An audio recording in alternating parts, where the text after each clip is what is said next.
Yan, itaas mo Guys, para malayo yan. ka. Ito, pupunta kami ng family ko sa ano, sa doon sa single plug ng US. Kasi backdoor ito ng Montana eh. Ito yung dito yung ano yung itong part na to is US na talaga. Ikutin mo yun. US. So makikita niyo ito US na to. Yung doon yung part ng itong ano na yung part ng Canada. So ito backdoor dito. Allowed pa rin yung tayo kami mga Canadian ano, na pumunta rito. Ito lang, huwag ka lang lalagpas sa border na papasok pa ng ano doon sa yung pumick up ng mga bulaklak o anong pwedeng kunin dito. Kahit bawal. ba ito bawal guys, kung ayaw mo Bawal. pumunta sa jail. That is the law. That's the law under the US federal law about the tourists. So yeah, under protected lahat ng kung anong meron dito. Yan, so pupunta daw kami doon. Yung barko ay aalis siya ng about 2:25 PM. So it's about 5 minutes conversation lang doon sa may US flag na yun na may single 10 flag. minutes na sabi. Dito lang Yan, kami mga allowed ganun. guys. So, dito hindi kami. na kami So, pwede pumunta sa introduce iba niyo lang yung nung lugar. Ni Frank John. ni Frank Jan yung anong meron dito. Yung ganon. Kasi pinopromote din naman nila yung kanilang tourism dito sa lugar na to.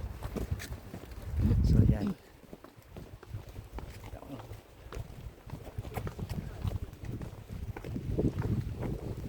Dami. First come, first sit ang seat. Pwede ba yung first come, first sit? Yan o. US flag. Punta kami dito. Yan. Nakikinig kami ng kung ano yung dialogue. Ano yung pag-uusapan.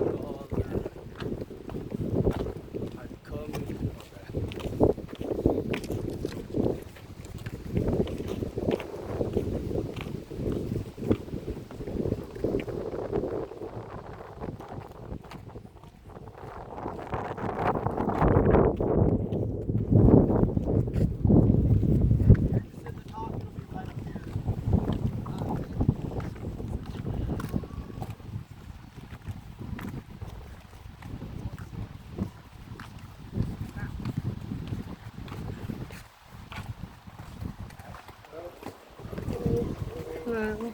Hi.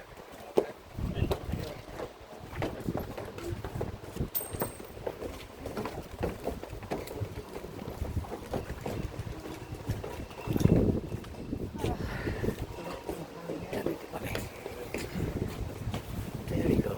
Well, good afternoon, everyone. On behalf of the United States, Waterton Glacier International and the National Park Service, I'd like to welcome you here to GoCon. My name is Frank John. I'm sometimes known as the Ranger with two first names, and it is really a privilege and an honor to be able to work back here in the glacier once again this summer, and an equal privilege and honor to be able to chat with folks like you all summer long as well. Now, you have landed in a very unique place. Both GoCon and the International Peace Park have a number of unique aspects about them. And of course, one of the unique things about GoCon is its name. People ask me about that name a lot. In fact, a while back, somebody came up to me and asked me quite seriously whether this place is haunted by ghosts. No, it is not. There is more than one definition for the word haunt. And in this context, it means a place frequented by something. So this would be a place where mountain goats hang out. And in fact, the Blackfeet Indian name for this area, when literally translated into English, means where there are a lot of goats. However, if you came here looking for a lot of goats, you may leave just a little bit disappointed. Because for reasons that we don't fully understand, the goats don't make as much of an appearance as they once did. Could be that the habitat has changed. Could be the fact that back in the late 19th and early 20th centuries, a lot of the goats were hunted out of this area and the population is not fully recovered. But, be that as it may, for the last several evenings I have stood right down here on this dock with my binoculars, looking up onto Goat Pond Bridge, and nearly every night I have spotted goats up there. So when you are back on the boat, if you do have binoculars, take a look up there on the ridge. There is the possibility that you will spot some tiny white specks up there, indicating that there are still mountain goats here in the goat pond area. Now, while we may not have quite as many mountain goats here in Goat Pond as we once did, one animal park-wide that is doing quite well is the grizzly bear. Glacier National Park has the highest concentration of grizzly bears in the lower 48 states. And some of our grizzly bears at this park have a very interesting habit.